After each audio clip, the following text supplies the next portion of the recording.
Hi, it's time for another verb of the day. Today's verb is amaze. Let's take a moment to look at some of the definitions or the ways that we use this verb. The first way you might hear amaze used is to mean to surprise someone greatly. Okay? And a second, very much related definition is to fill someone with astonishment. Surprise, astonishment are very closely related words with similar meanings. And to help us understand that, it might be easiest to imagine someone's face and kind of this, right? Oh, you think, wow, something that you don't see coming, right? You're not expecting it necessarily. That is when we're going to hear and see this verb used. You should know that amaze is a regular verb. To make the progressive form of this verb, you need to drop the E on the ending because we have a vowel consonant E, and then we're going to add ing to it to form amazing. The past tense and participle forms of this verb can be made by just adding the letter D, since this verb already ends in an E. Our base verb, amaze, ends in a voiced Z sound. This means that the ED ending is just going to make a D sound, and I'm not adding an extra syllable as I say it. It should sound like this: amazed, amazed. Okay. Now, you might be very happy to know there are no additional phrasal verbs that we need to study.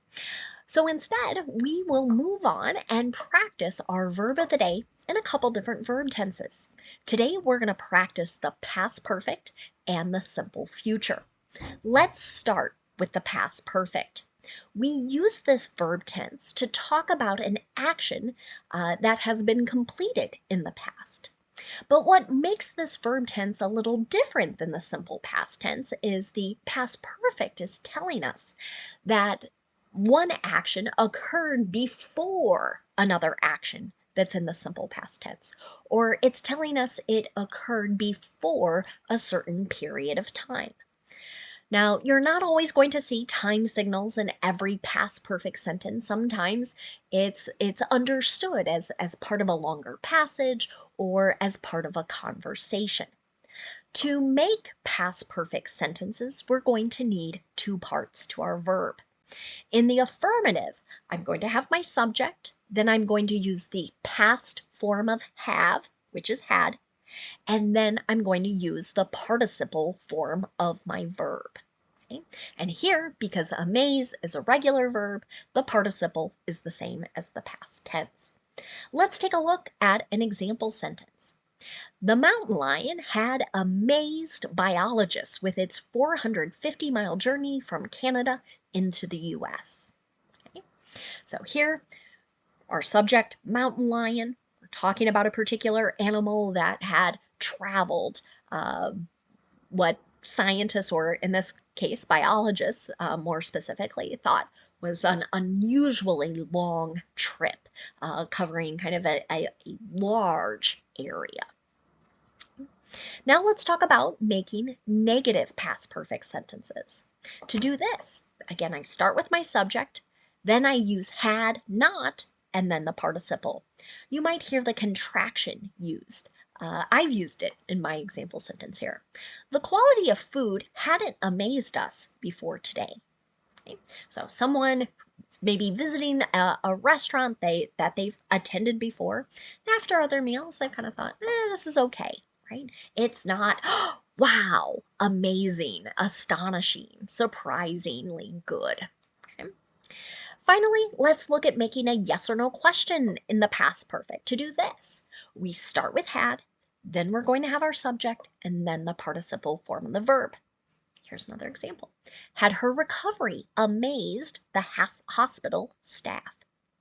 So again, we're back to that meaning of maybe this person recovered really quickly from something that was extremely serious that might surprise or astonish the medical professionals.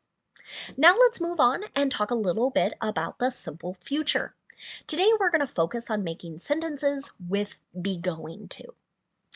This is really common as people discuss their plans, although you might hear it as people make predictions or promises. When we make sentences in the simple future using be going to, we have to pay attention to our subject. Okay? And the reason for that is be is going to be in the present tense. So we have those three forms of be. So my subject is I'm going to use am, going to, and the base verb. If my subject is you, we, or they, I'll use are, going to, and the base verb. And finally, if my subject is he, she, or it, I'll use is going to and the base verb. Let's take a look at the affirmative example I have here. The new theme park is going to amaze visitors. Okay. Sometimes you hear things like that when a new attraction, something that is quite impressive, is opening, right? It's going to make people say, wow, or act or feel astonished. Now let's talk about making negative simple future sentences with be going to.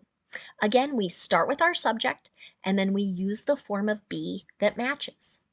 After our form of be, we're going to use not, going to, and the base verb. Let's take a look at an example sentence. This new phone isn't going to amaze you, but it will still perform well, right? So this might not be something you hear many salespeople say because generally they want to impress you and motivate you to buy something. Oh, here they're saying this is a good phone, but there's nothing that's going to make you say, "Wow, I can't believe this."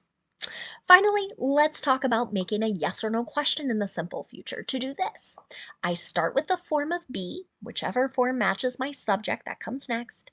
Then I use going to and our base verb. Here's my last example. Is this vacation going to amaze them? Right? Again, kind of shock, surprise, astonish them. Now, let's move on and talk about some words that are related to our verb amaze. And the first word we'll discuss today is the noun form of this word. The noun form is amazement. This can be some feeling of great surprise or wonder.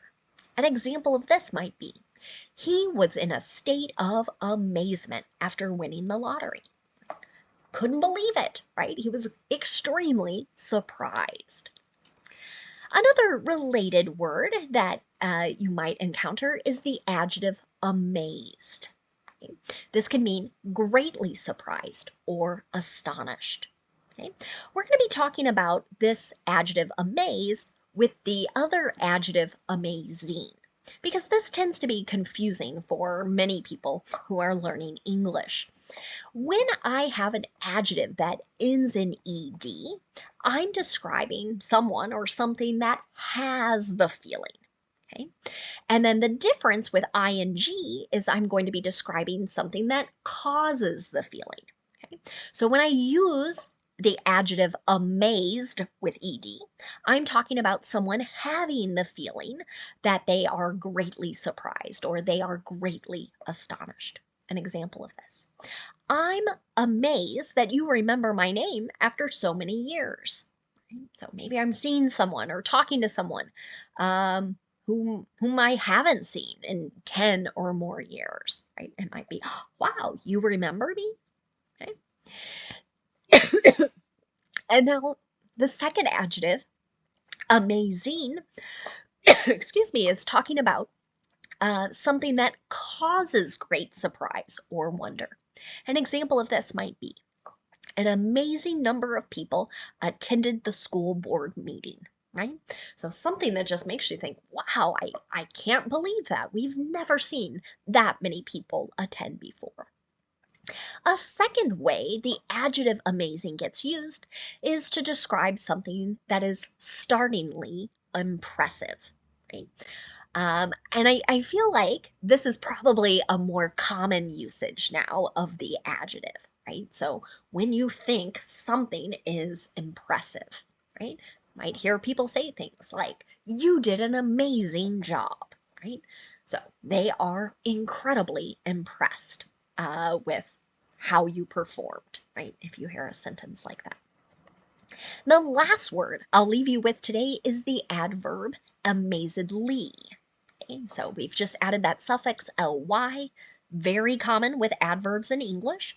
So we're describing something that's being done in a way that greatly surprises or astonishes someone. An example of this might be, they sat staring at the performer amazedly. Okay? So perhaps you might think of a magician, someone who's done tricks, and connection to yesterday's video, right? And if it makes you think, oh, wow, how did they do that? Right? We can use the adverb to kind of describe the way people are sitting and looking intently at someone else. Thank you so much for watching today's video. I hope you have a great day.